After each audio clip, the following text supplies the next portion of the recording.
Why we love spicy food. Most of what we call peppers today come from 5 cultivars of the genus Capsicum in the Solanaceae family, with Capsicum annuum being the most common. The long, curved peppers we know as Capsicum annuum, the slightly shorter Chautauqua peppers, and the large, almost non-spicy green peppers are all cultivars of this species. Another more common type of pepper is Capsicum frutescens, which is borne on relatively low shrubs with small pointed heads, and is not only edible but also a much loved variety in gardening. Where is the hottest part of peppers? In fact, contrary to our intuition, the seeds are not hot and the skin is not that hot either. What is hot is the white capsule inside the skin, which usually extends vertically close to the stem and against the skin of the pepper, and can be scraped off to reduce the spiciness by half. For peppers that are not spicy, scraping off this part can also improve the bitter taste of the pepper. In fact, this part of the pepper is to protect the seeds inside from being eaten by the wrong animals.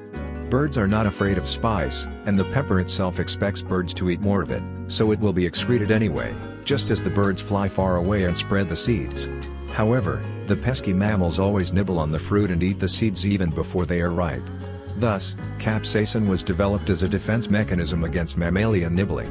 Capsaicin, however, never expected that there are several mammals that love the thrill.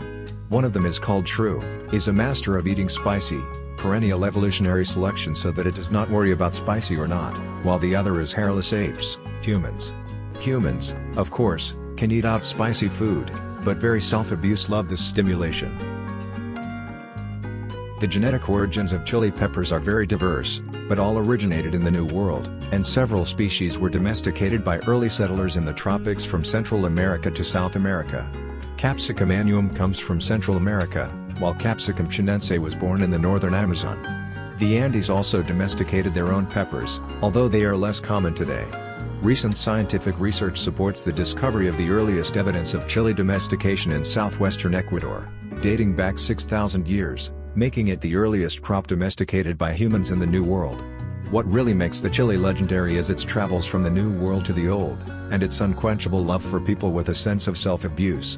In 1493, Columbus, on his second Atlantic crossing, and the doctors who accompanied him, brought the plant, which grows like a rose bush, back to Spain.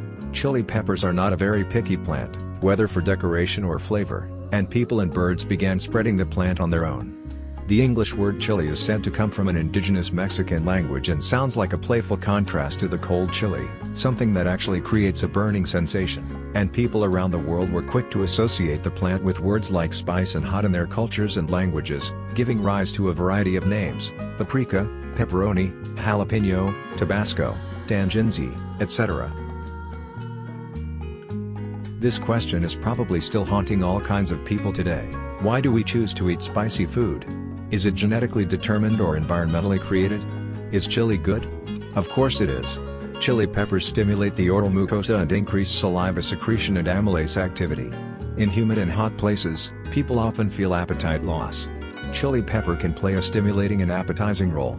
Capsaicin has a significant inhibitory effect on Bacillus cereus and Bacillus subtilis, so it is also favored in humid areas, an important trait in the past when food storage means were not available. What chili peppers give us is not really a taste, but a tingling, burning sensation.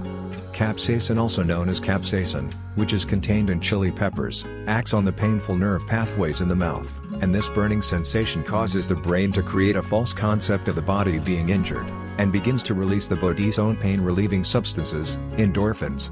So, eating spicy food is indeed a stimulating experience, and even produces a feeling of euphoria. By the way, the right recipe for spice is dairy. The casein in it binds capsaicin, thus reducing the irritation of the mouth. And what kind of people like spicy food?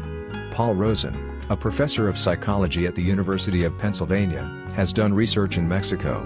He found that the trait of spicy food is actually developed later in life.